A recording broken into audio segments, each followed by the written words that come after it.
My mother stood in the doorway of what she thought was a guest bedroom, surveying the space like a general planning troop deployments. "Jessica, you'll take the couch tonight. Brandon and Ashley need this room, and Kayla's family has the master. Family with children gets priority. You understand. Before we jump back in, tell us where you're tuning in from, and if this story touches you, make sure you're subscribed, because tomorrow, I've saved something extra special for you." I stood there holding fresh linens I'd pulled from my own hallway closet, in my own house, listening to my mother assign sleeping arrangements like she was doing me a favor by letting me stay. The couch. In my living room. In the home I'd owned outright for 2 years. "Sure, Mom," I said, my voice steady despite the rage building in my chest. "Whatever works." She smiled that satisfied smile, the one that said she'd successfully organized another family event, managed another situation, put everyone in their proper place. "Brandon's been working such long hours at the firm. He needs a proper rest. And you know how Kayla is about the kids' sleep schedules." Of course. I know exactly how everyone is. What she didn't know, what none of them knew, was that every piece of furniture she was mentally assigning to various family members belonged to me.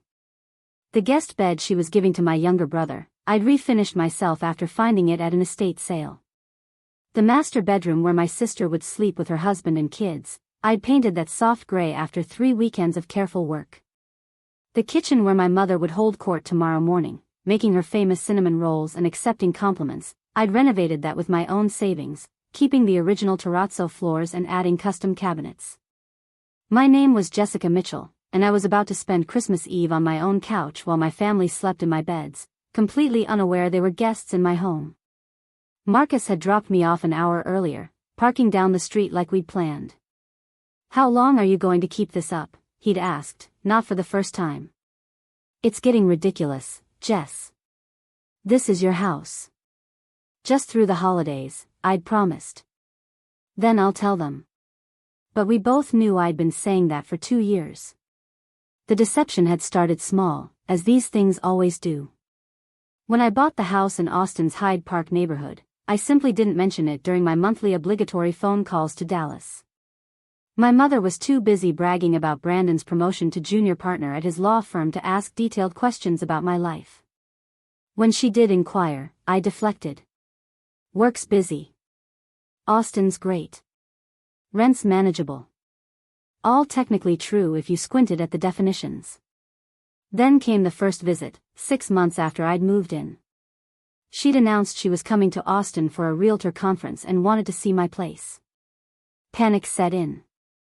I couldn't let Diane Mitchell, residential real estate agent extraordinaire, see that her supposedly struggling daughter owned a beautifully renovated 3-bedroom ranch in one of Austin's most desirable neighborhoods. She'd have questions. So many questions. Questions I wasn't ready to answer because I knew the answers would somehow still be wrong.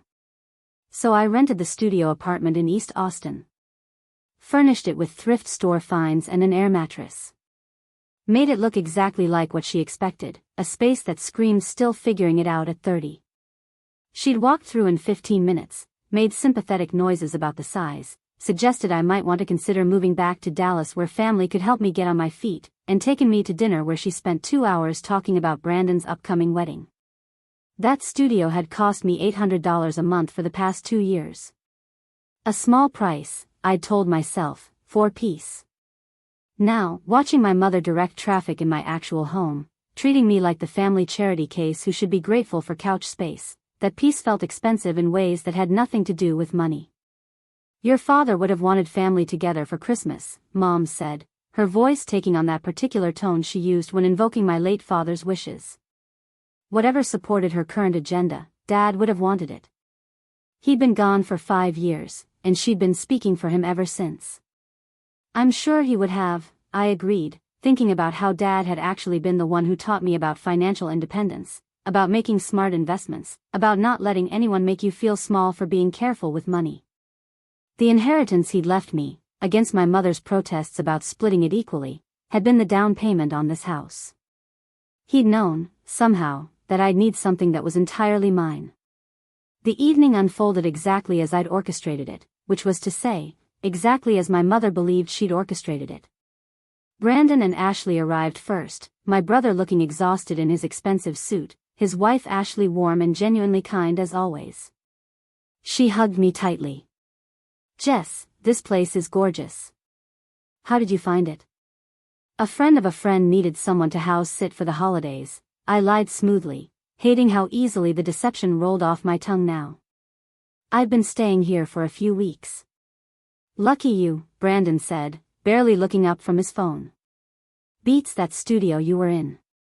My mother appeared with wine glasses, playing hostess in my kitchen. "Jessica's been very fortunate. It's important to have friends who can help when you're still getting established." Still getting established. At 32. With a senior position at a respected tech company. With more in savings than most people my age. Still getting established because I wasn't a lawyer or married to a doctor or living the life she'd mapped out before I was old enough to have opinions. Kayla and Greg arrived next with Tyler and Zoe, the kids immediately racing through the house with the energy of children freed from a 3-hour car ride. Kayla looked me up and down with that expression I'd known my whole life, the one that said little sister is handling this better than I expected but I'm not about to admit it. "This is nice," she said, the compliment wrapped in surprise. "Very nice for a house sit." "The owner has good taste," I replied. We settled into the evening, everyone finding their roles. Brandon held court about a recent case, carefully editing out identifying details but making sure we all understood how complex and important his work was. Ashley tried to balance him with self-deprecating stories from the pediatric ward. Kayla managed her children with the exhausted efficiency of someone who'd given up on perfection and settled for survival. Greg nodded at appropriate moments and refilled drinks. Uncle Ron and Aunt Carol arrived late, bringing warmth and pecan pie and asking actual questions about my life that I deflected with practiced ease. And my mother orchestrated it all from the center, queen of a kingdom she didn't realize wasn't hers. Dinner was catered, at my expense, though Mom took credit for organizing it. We ate at my dining table, drank from my wine glasses, laughed at stories that carefully avoided anything too real. I played my part perfectly. Agreeable Jessica. Grateful Jessica. Jessica who was doing fine, just fine, thanks for asking, no major updates, same job, same life, still figuring things out. Marcus texted around 9. "Surviving?" "Barely," I sent back. "She just told Greg he could adjust the thermostat since he's paying heating bills at his place and should understand the cost." "In your house." "In my house." "You're a saint or a masochist." "Haven't decided which." After dinner, the sleeping arrangement announcement came. Mom gathered everyone in the living room with the authority of a camp director. "Tomorrow's going to be a big day, so let's make sure everyone's comfortable. Brandon and Ashley, you take the guest room. You've had such a long week, sweetie. Kayla, you and Greg take the master with the kids. There's plenty of space, and you need to be able to close a door.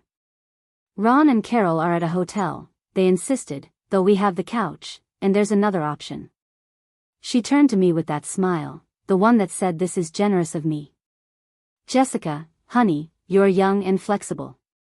You don't mind taking the couch, do you? You're used to small spaces." The room went quiet for half a second. Ashley looked uncomfortable. Kayla studied her wine glass. Brandon didn't look up from his phone. "Of course not," I heard myself say. "The couch is great. You're such a good sport," Mom beamed. "This is why I love having you here. No fuss, no drama. Just family taking care of family." Marcus's text came through as everyone dispersed to unpack. "I'm picking you up. This is insane. I can't leave. It'll raise too many questions." "Then tell them. After Christmas." "You said that last year." He wasn't wrong. Last Christmas I'd spent at the studio apartment, hosting no one, eating takeout alone while my family gathered at Mom's house in Dallas without me. I'd told them I had to work. The year before, I'd gone to Dallas and slept on an actual couch in an actual guest's house. This year, I'd thought having them here would be different. I'd have home advantage, even if they didn't know it. Instead, I was being assigned to furniture I'd chosen, in a home I'd created, treated like I should be thankful for the accommodation. As I made up my bed on the couch with blankets from my own linen closet, listening to my family settle into my bedrooms, I wondered what my father would actually say about this situation. Not the sanitized version my mother invoked, but the real man who'd slipped me money for college textbooks and told me that sometimes keeping the peace cost more than it was worth. Tomorrow was Christmas. Tomorrow there would be presents under my tree, breakfast in my kitchen, family photos in my living room. Tomorrow my mother would hold court and my siblings would play their roles and I would smile and nod and perpetuate this strange theater we'd created. But tonight, lying on my own couch in my own house, I made a decision. This was the last time. The last holiday playing small. The last family gathering pretending I hadn't built something worth being proud of. The last time I let my mother's need for control matter more than my own truth. How I'd do it, I didn't know yet. Preparing and narrating this story took us a lot of time, so if you are enjoying it, subscribe to our channel, it means a lot to us. Now back to the story. But as I drifted off to sleep in my living room, I knew one thing with absolute certainty. Next Christmas, if my family came to Austin, they'd know exactly whose house they were sleeping in. I woke up Christmas morning to the sound of my niece and nephew thundering down the hallway, their excited voices piercing through the closed bedroom doors. Santa came, Santa came. For a disorienting moment, I forgot where I was. Then I felt the familiar texture of my own couch cushions beneath me, saw the early morning light filtering through my curtains, and remembered. Guest in my own home. The kitchen was already alive with activity by the time I folded up my blankets and stored them in what everyone assumed was just a conveniently located linen closet. My mother had claimed the space as her own, moving through it with the confidence of someone who believed she was doing me a favor by taking charge. She'd already started coffee in my French press, found the good mugs I kept on the top shelf, and was pulling ingredients from my refrigerator for her famous cinnamon rolls. "Good morning, sweetheart," she said without turning around. "I hope we didn't wake you too early. I know you're not used to children in the house."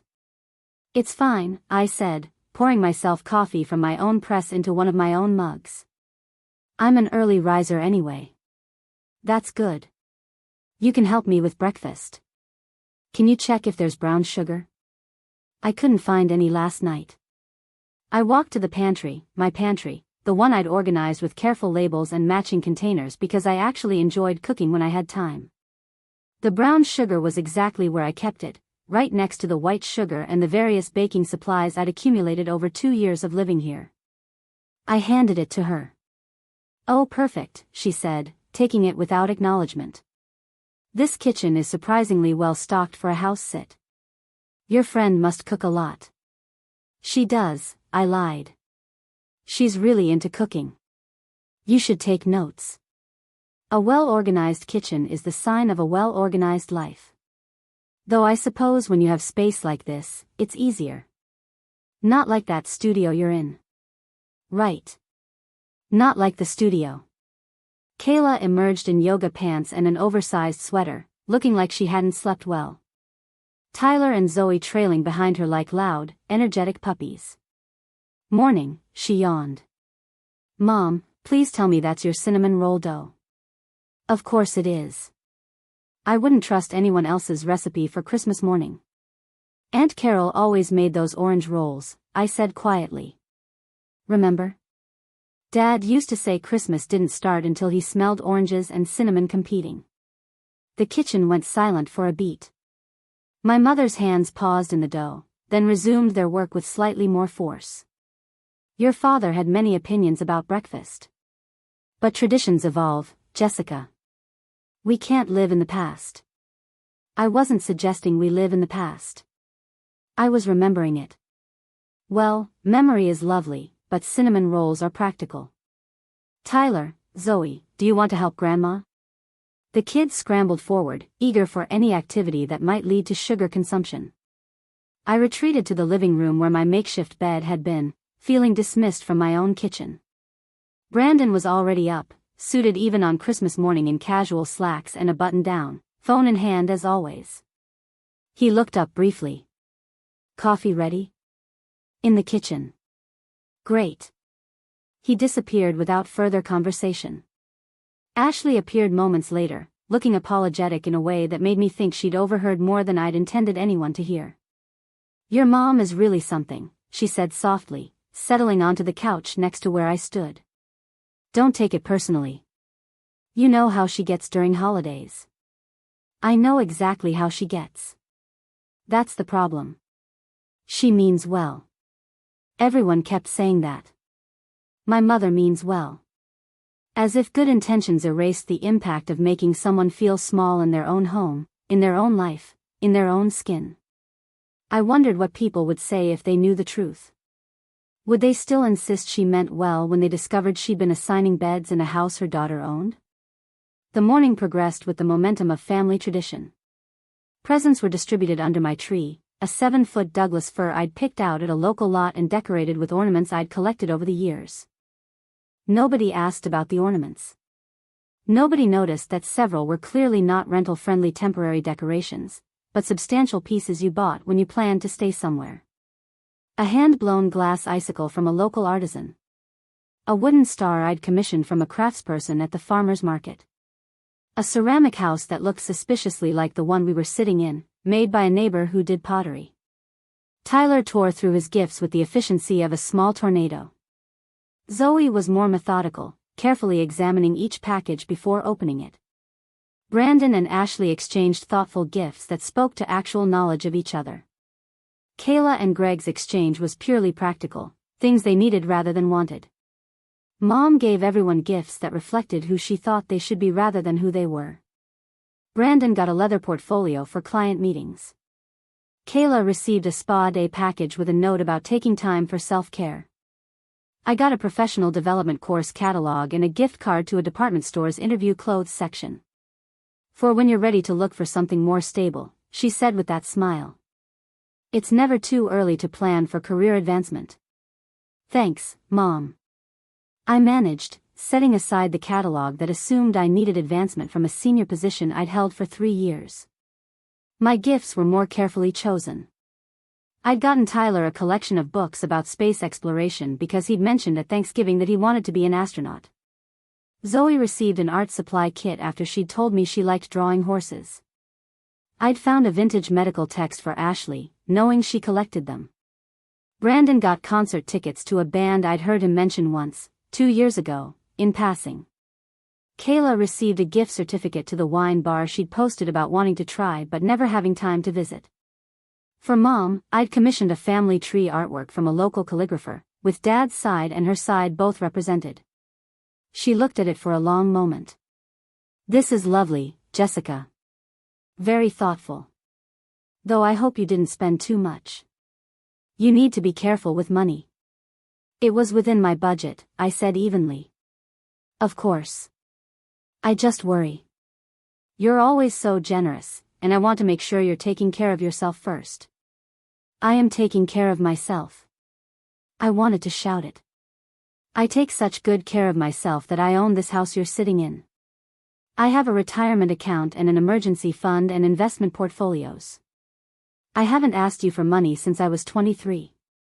I'm doing better than fine, and you'd know that if you ever asked real questions instead of making assumptions. But I didn't shout any of it.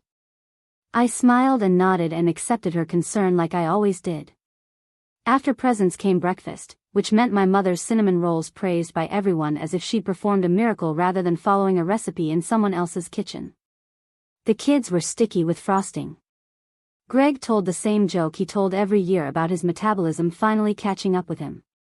Brandon checked his phone approximately 47 times. Ashley tried to facilitate conversation that didn't revolve around work or children. Kayla looked exhausted in that bone-deep way that suggested she hadn't had a real break in years. And I sat at the head of my own table, the seat my mother had assigned me because it was closest to the kitchen and someone would need to get up for refills, and played the role of grateful youngest daughter. Uncle Ron and Aunt Carol arrived around 10, bringing noise and laughter and a welcome shift in energy. Carol hugged me hard, the kind of hug that lasted a second longer than necessary. How are you really doing, sweetie? I'm good. Really good.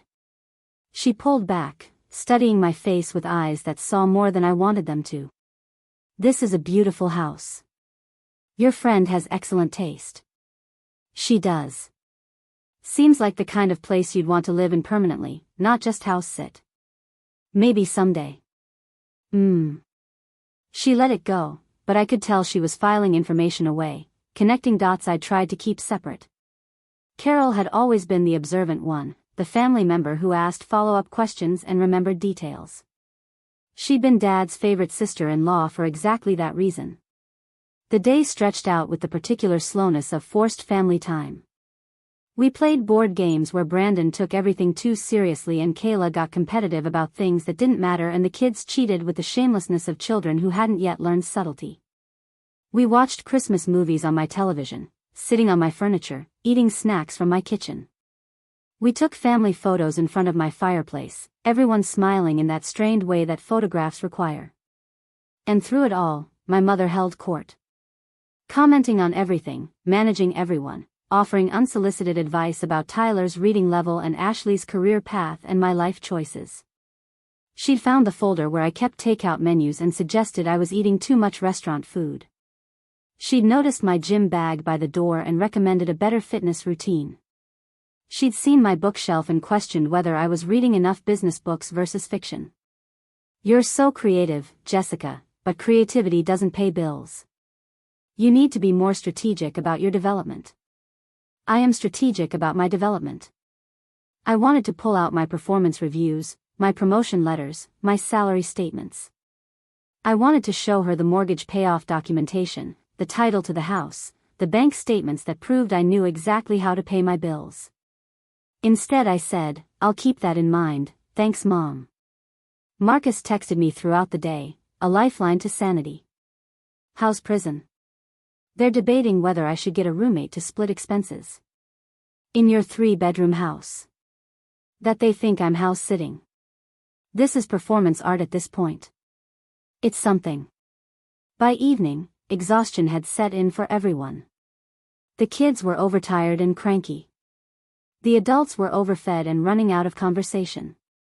We'd hit that point in family gatherings where everyone wanted to leave but no one wanted to be the first to suggest it. My mother, of course, had plans. Tomorrow I thought we could drive around Austin. Jessica can show us her favorite spots.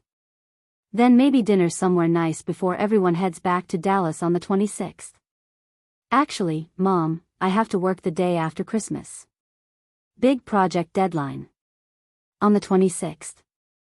She looked skeptical. Tech industry doesn't really stop for holidays. It's a busy time for us. Surely you can take one day. It's family. I really can't. I've been lucky to get today off. They're understanding, but there are limits. She sighed in that way that communicated deep disappointment while maintaining plausible deniability about expressing it. I suppose I can't argue with work requirements. Though it does seem like you could advocate for yourself better. You let them take advantage. I don't let anyone take advantage. The words came out sharper than I intended. I have responsibilities and I meet them. That's called being professional. The room went quiet. Brandon looked up from his phone. Kayla stopped mid-conversation with Greg. Ashley found something fascinating about her wine glass. Uncle Ron raised his eyebrows. Aunt Carol smiled slightly. Of course, sweetheart, my mother said in that controlled voice. I didn't mean to suggest otherwise. I just want you to value yourself appropriately. I value myself fine. We let it drop, but something had shifted. A crack in the facade I'd maintained so carefully. My mother felt it, I could tell. She spent the rest of the evening watching me with slightly narrowed eyes, as if trying to figure out what had changed, what was different about me this visit. That night, making up my bed on the couch again while my family settled into my bedrooms, I felt the weight of 2 years of deception pressing down like a physical thing. How much longer could I maintain this? How many more holidays could I spend playing a role in my own life? Marcus called instead of texting. Come stay with me. I'll come get you right now. I can't just leave. Why not? Because then I'd have to explain where I went. And that leads to questions I'm not ready to answer.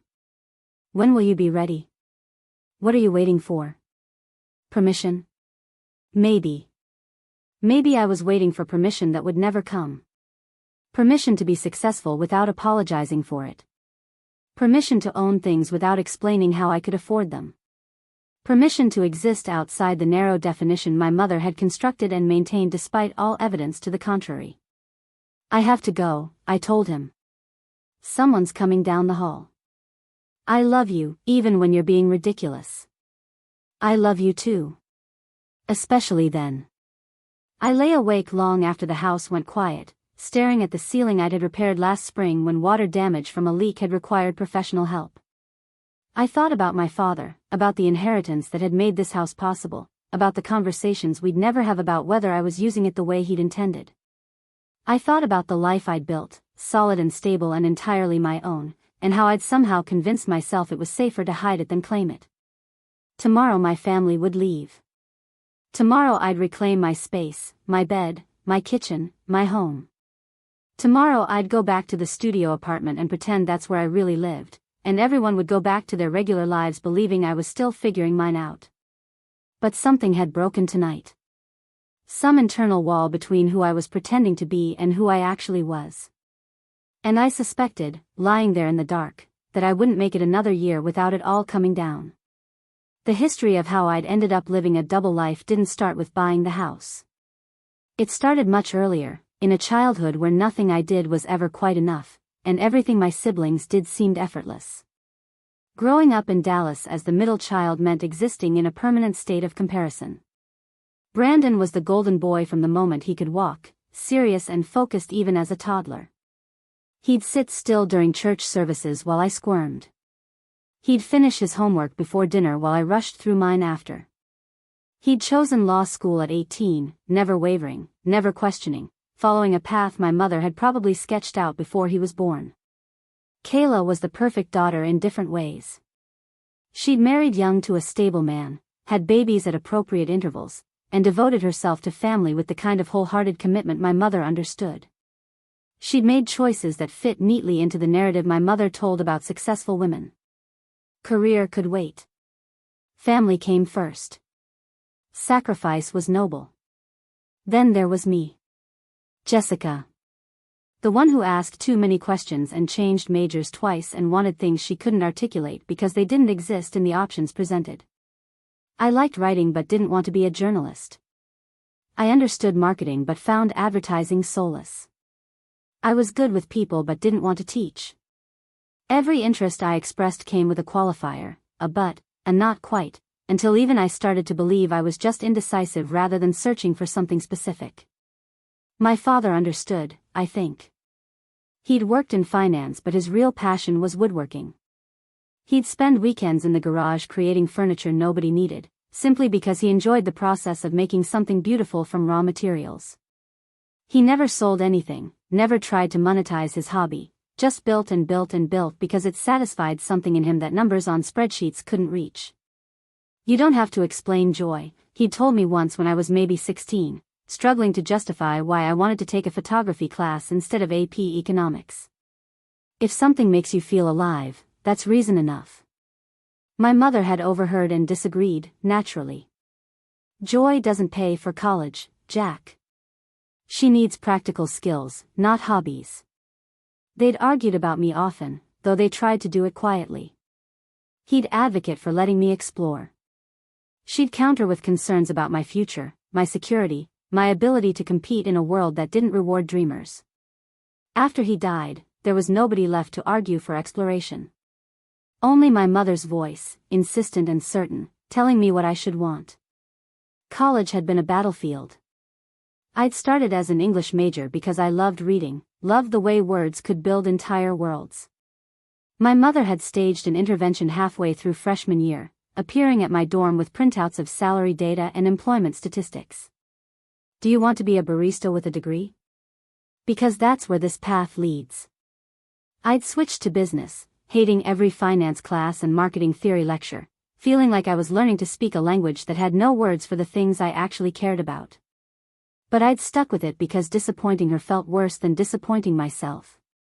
I graduated with decent grades and no passion, took a job at a marketing firm in Dallas that sucked the life out of me one billable hour at a time, and spent my early 20s wondering if this hollow feeling was just what adulthood felt like. My father's death had been the earthquake that cracked everything open. He'd had a heart attack on a Saturday morning, alone in his garage working on a bookshelf for Brandon's new office. The bookshelf was beautiful, nearly finished, sanded smooth and ready for stain. He died surrounded by sawdust and the smell of cedar, doing exactly what he loved. My mother had the garage cleaned out within a week, donating all his tools to charity and converting the space into storage. "We don't need reminders," she'd said when I protested. The will reading had been tense. He'd left the house and most assets to my mother, as expected. He'd left college funds for Tyler and Zoe, setting aside money for their education. But he'd done something my mother clearly hadn't known about. He'd taken out a life insurance policy years earlier and named me as the sole beneficiary. Not split 3 ways between his children. Just me. The letter he'd left explained it simply. Jessica needs this more than the others. Not because she's less capable, but because she's searching for something they already found. This money is for building whatever life makes sense to you, not to anyone else. Don't let your mother convince you to invest it safely or save it for someday. Use it now, while you're young enough to be brave. $150,000. Enough to change everything. My mother had been furious in that controlled way she specialized in. Your father clearly wasn't thinking straight when he made these arrangements. The fair thing would be to split it equally. You understand that, don't you, Jessica? But I didn't split it. For the first time in my life, I held on to something that was mine and refused to apologize for it. Brandon didn't need it, he was already making 6 figures at his firm. Kayla didn't need it, Greg had a stable job and they'd just bought a house. I needed it in ways that had nothing to do with money and everything to do with permission. Permission to leave. I'd started looking at jobs outside Dallas within a month. My mother had assumed I was just grieving, acting out, going through a phase. When I got an offer in Austin for a communications position at a growing tech startup, she tried every tactic to keep me local. Austin is so far, you'll be isolated. What if you need family? The cost of living is ridiculous, you're making a mistake. But I'd gone anyway. Rented an apartment near campus, showed up for my first day wearing clothes I'd chosen without consulting anyone, and felt something I'd almost forgotten. Hope. The job was challenging in ways that energized rather than depleted me. I was writing content that actually mattered, helping companies explain complex technology in human terms, working with people who valued clarity over jargon. My boss was a woman named Priya who led through questions rather than directives. What do you think would work better here? How would you approach this? What would make you excited to read this? I'd waited my whole life for someone to ask what I thought instead of telling me what I should think. Austin itself felt like permission to be weird, to try things, to exist outside narrow definitions. I went to concerts on weeknights. I took a pottery class and was terrible at it. I joined a recreational volleyball league where nobody cared that I couldn't serve consistently. I dated casually, discovering that I actually enjoyed being alone more than being with someone just to avoid being alone. I made friends who knew nothing about Dallas or my family or the expectations I'd grown up under. And slowly, carefully, I started sending less information home. My weekly calls became bi-weekly, then monthly. My answers got vaguer. Work's good. Austin's fun. Nothing specific to report. When my mother pressed for details, I deflected. When she suggested visits, I claimed work conflicts. I wasn't hiding exactly. I was just creating space between who I'd been and who I was becoming. The house came into my life accidentally. I'd been renting a decent apartment in East Austin for 2 years when my landlord mentioned he was selling. A neighbor, an older woman named Margaret, had overheard and approached me at the mailboxes. My nephew is selling his place in Hyde Park. Estate sale situation. He needs someone who'll appreciate it, not some investor who'll flip it. Want to take a look? The house had been built in 1963 by an architect who designed it for his own family. Low-slung ranch style with clean lines and walls of windows that brought the outside in. It needed work, cosmetic stuff mostly. The kitchen was original but functional. The bathrooms were dated. The carpets needed replacing. But the bones were solid, and the location was perfect, walking distance to restaurants and parks and the kind of neighborhood life I'd been craving. Margaret's nephew wanted $200,000. I had $150 from Dad's insurance policy. I'd saved another $40,000 over 2 years of careful budgeting. I could get a mortgage for $10,000, pay it off within 6 months, and own my own home at 30. My mother's voice had been loud in my head during the inspection. This is too much house for a single woman. What if you can't maintain it? What if the market crashes? What if you want to move for a job? What if you meet someone who doesn't want to live here? But my father's voice was there too. Build whatever life makes sense to you. I'd made the offer that day. The closing process took 2 months. 2 months of my mother asking vague questions about my life that I answered even more vaguely. 2 months of me sneaking to appointments with lenders and inspectors and contractors. 2 months of planning a future I had no intention of sharing. When the house became officially mine, I'd stood in the empty living room and cried. Not sad tears or scared tears, but the kind of tears that come when something shifts fundamentally in how you understand yourself. I owned this. Nobody had given it to me or helped me or smoothed the path. I'd earned it, chosen it, and claimed it entirely on my own terms. Then came the question of what to tell my family. Marcus had been the one to suggest I didn't have to tell them anything. I'd met him 3 months before closing on the house, at a meetup for remote workers looking for community. He was funny and kind and had no connection to my past, which meant he only knew the version of me I was actively choosing to be. When I'd told him about the house, about my family, about the complexity of my mother's expectations, he'd listened without judgment. What would happen if you told them? My mother would have opinions about everything. The neighborhood choice, the financial decision, the fact that I did it alone. She'd find ways to make it about what I should have done differently. So don't tell her. It's your house. Your life. You don't owe anyone a detailed report. But she's my mother. Don't I owe her honesty? He'd considered this. Maybe. But maybe you also owe yourself protection. You can be honest when you're ready to handle her reaction. Until then, this can just be yours. It had seemed so simple in that moment. Just postpone the conversation. Wait for the right time. Tell her eventually. But eventually kept not arriving.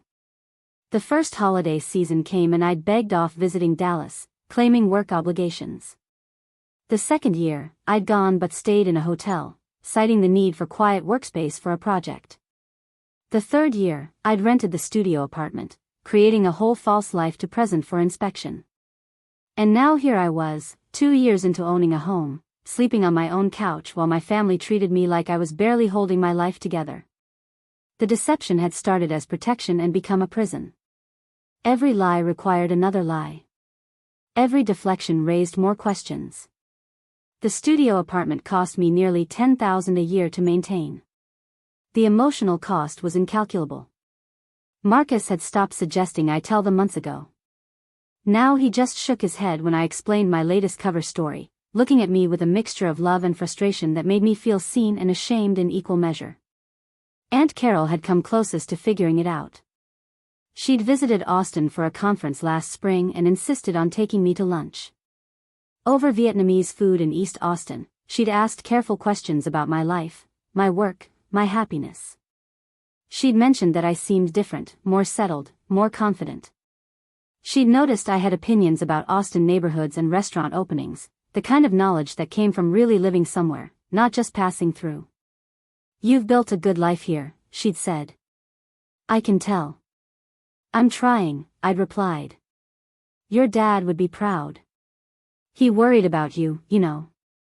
Not because he thought you couldn't handle life, but because he knew your mother would make it harder than it needed to be. I'd felt tears threatening.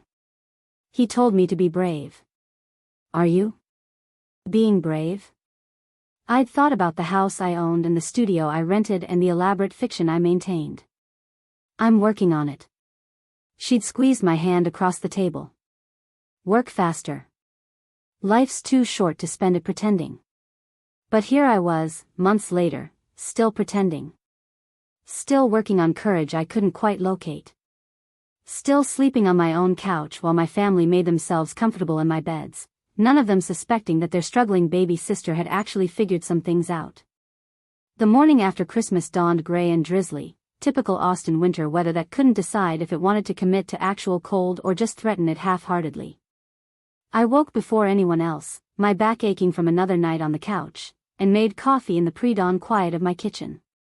The house felt different in these stolen moments before my family woke, more mine somehow, as if it remembered who actually lived here. I just settled into my favorite chair by the window, the one I'd reupholstered myself after finding it at an estate sale, when my phone buzzed. Marcus, of course. Morning. Still sane? Debatable. They leave today. And then? And then I reclaim my house and go back to my fake apartment and pretend this whole weekend didn't happen. The three dots appeared and disappeared several times before his response came. We need to talk about this. Really talk. Not you deflecting and me dropping it. I know. Tonight. My place. I'm cooking. You can't cook. I can order in and plate it nicely. Same thing. Despite everything, I smiled. Okay. Tonight. The house began stirring around 7. Tyler and Zoe emerged first, asking if they could watch cartoons. Kayla followed looking like she'd wrestled sleep and lost. Brandon came down already dressed for the drive back to Dallas, checking his phone with the focused intensity of someone who believed every email was urgent. Ashley appeared in running clothes, asking if I knew a good route through the neighborhood. There's a great loop through the park, I started to say, then caught myself. I mean, I've heard there's a good loop. I don't really run around here much. She gave me an odd look. You've been staying here for weeks and haven't explored the neighborhood? I've been busy with work. You know how it is. Sure. She tied her shoes, still watching me with that expression that suggested she was filing away inconsistencies. I'll figure it out. My mother appeared last, already dressed and composed despite the early hour. She surveyed the living room where I'd just finished folding away my bedding and nodded approvingly. You're up early. That's good. We should leave by 10 to avoid traffic. Jessica, what's the best route back to Dallas from here? I take Highway 71 to I-35 usually. It's pretty straightforward. You take it? She turned to me. When do you drive to Dallas? You never visit. I mean, that's what I'd take if I drove to Dallas. Hypothetically.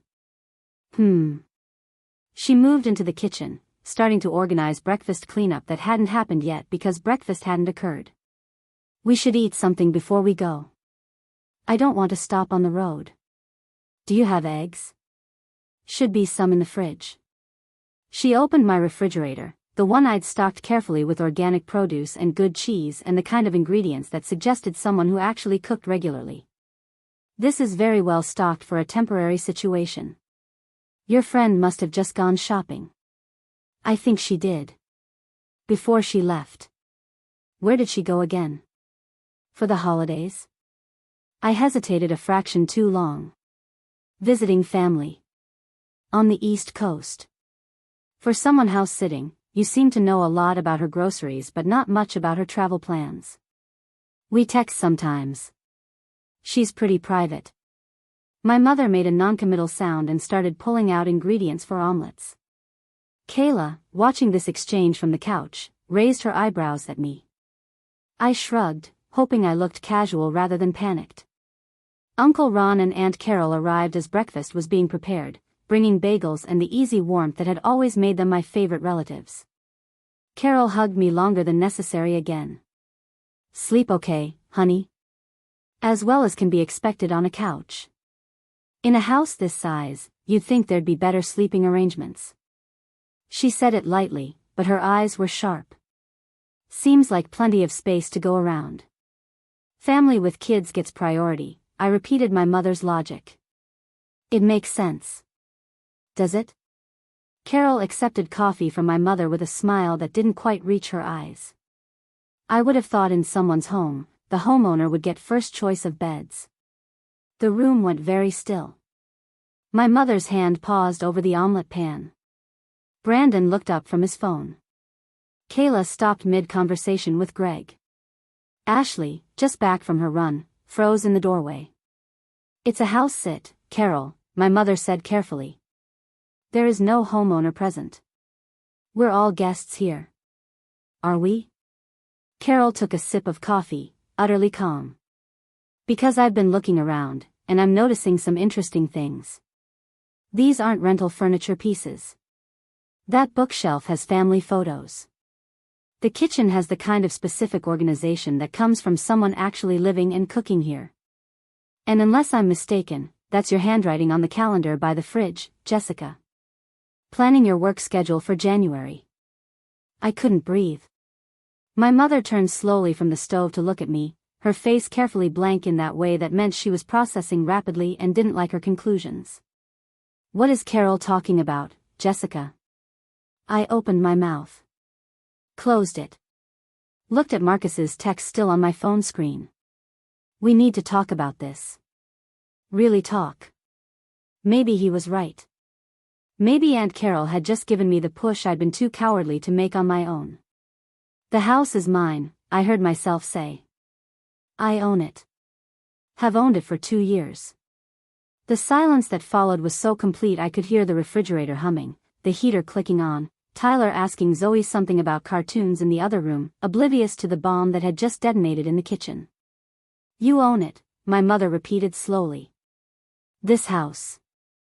You own this house. Yes. For 2 years. Yes. And you let us believe you were house sitting. Let me assign you to sleep on the couch in your own home. Her voice was rising, the careful control slipping. Let me act as hostess in your kitchen. Let your entire family treat you like you were the charity case who should be grateful for accommodation. I didn't know how to tell you. How to tell me? She set down the spatula with deliberate care. How to tell your mother that you bought a house? That you're financially stable? That you've been lying to my face for 2 years? I wasn't lying exactly, I tried. I just wasn't correcting your assumptions. That's the definition of lying, Jessica. Her face was flushed now, genuinely angry in a way I rarely saw. And that apartment I visited? The one I've been worrying about, thinking you were struggling? I rented it. For your visits. So you wouldn't know about this place. You rented an entire apartment to deceive me. To protect myself, I corrected, finding my voice. Because I knew this is exactly how you'd react. With anger and judgment instead of maybe, I don't know, being happy that your daughter is doing well. Happy? She laughed, sharp and bitter. You want me to be happy that you've been playing me for a fool? Making me worry about you, offering help, trying to support someone who apparently didn't need any support at all? I never asked for your help. I never wanted your support if it came with conditions and control. Control? I'm your mother. I care about your well-being. You care about me fitting into the life you planned. There's a difference. Brandon cleared his throat uncomfortably. Maybe we should give you two some space. No, my mother said sharply. Stay. You should hear this. You should hear how your sister has been lying to all of us. I haven't been lying to them, I shot back. They never asked. They never showed enough interest in my life to require elaborate deception. This was always about you, Mom. Your expectations, your judgments, your need to see me as struggling so you could feel needed. That's not fair. Isn't it? When's the last time you asked about my job and actually listened to the answer? When's the last time you considered that maybe I know what I'm doing with my life? You're 32 years old living in secret. That doesn't sound like someone who knows what they're doing. I'm 32 years old who bought a house with money I earned and saved. Who has a career I'm good at. Who built a life I'm proud of. The only thing I did wrong was hide it from you, and I did that because you've spent my entire life making me feel like nothing I did was good enough. My mother flinched. Carol put a hand on her arm, but she shook it off. I have always wanted the best for you. No. You've always wanted me to want what you think is best. There's a difference. Kayla spoke up quietly. She's not wrong, Mom. You do that to all of us. The difference is Brandon and I made choices you approved of, so we didn't have to hide anything. Stay out of this, Kayla, my mother snapped. Why? She stood up, Greg looking alarmed. Jess is saying what we've all thought at some point. You love us, we know that, but you love the versions of us you imagine more than the actual people we are. That's not true. It is true, Brandon said, speaking up for the first time. Ashley and I almost didn't get married because I was terrified to tell you she was a nurse instead of a doctor. A nurse. A perfectly respectable career, and I was scared of your reaction because I knew it wouldn't be enough for you. My mother looked around at her children, something like panic flashing across her face. I have only ever tried to help you succeed. By making us feel like failures when we didn't follow your script. I asked. Dad left me that money because he knew I needed permission to be myself. He understood what you've never wanted to see. I'm not like you. I'm not like Brandon or Kayla. And that's okay. It's more than okay. It's who I am. Your father, she started, then stopped. He always was too soft on you. He loved me as I was, not as he wanted me to be. That's not soft. That's just love. She stood there in my kitchen, surrounded by her children who'd all just told her truths she didn't want to hear, and for a moment she looked smaller somehow. Older. Vulnerable in a way I'd never seen. I need air, she said finally, walking out through the back door into my garden, where the rain had started falling harder. Uncle Ron, who'd been silent through the whole exchange, let out a low whistle. Well. That was overdue. Was I too harsh? I asked, suddenly uncertain. Carol came and hugged me. You were honest. Finally. And honey, that house-sitting story was getting really hard to believe. You have a label maker. Nobody brings a label maker to a house sit. Despite everything, I laughed. It was slightly hysterical, but it was a laugh. Ashley spoke up gently. For what it's worth, this house is beautiful. And you should be proud. You did this yourself. Thank you. I felt tears threatening. I am proud. I just wanted her to be proud too. She might be, Kayla said. Eventually. Under the anger. But Jess, you have to give her time to process. You just blew up her entire understanding of your life. I know. And you kind of let us all treat you like you were struggling, Brandon added. That's going to sting for a while. For all of us. I offered you money last year. I didn't take it. But I offered it thinking you needed it. That's embarrassing. That's on me. I'm sorry. I looked at my siblings, these people I'd grown up with but somehow grown away from. I'm sorry to all of you. This got out of hand. It started as just not mentioning something and became this whole elaborate lie. Why didn't you just tell us? Kayla asked. We're not Mom. Because you'd tell her. And I wasn't ready for this conversation. Are you ready now? Greg asked practically. I looked out the window at my mother standing in my garden in the rain, her shoulders rigid with anger or hurt or both. No. But I guess we're having it anyway. I found my mother sitting on the wooden bench I'd built last spring, staring at the garden that was dormant for winter but would bloom with wildflowers come March. The rain had eased to a mist, and she didn't seem to notice she was getting wet. I grabbed 2 jackets from the mudroom and brought them outside, draping one over her shoulders before sitting down beside her. We sat in silence for several minutes. Finally, she spoke without looking at me. Your father would have loved this garden. He would have. He always said native plants were the smart choice. She made a sound that might have been a laugh or might have been something sadder. He also would have told me I was being ridiculous. About all of it. Probably. She turned to face me then, and I was startled to see tears on her face mixing with the rain. I thought I was protecting you. All those years of pushing and planning and managing. I genuinely believed I was setting you up for a life that would be secure and stable. I know you did. But what I was actually doing was making you feel like you had to hide from me. Hide your successes. Hide your home. Hide your whole life because you were afraid I'd ruin it with my opinions. I wasn't afraid you'd ruin it exactly. I was afraid you'd make me doubt it. Make me question if I'd made the right choices. You're very good at that.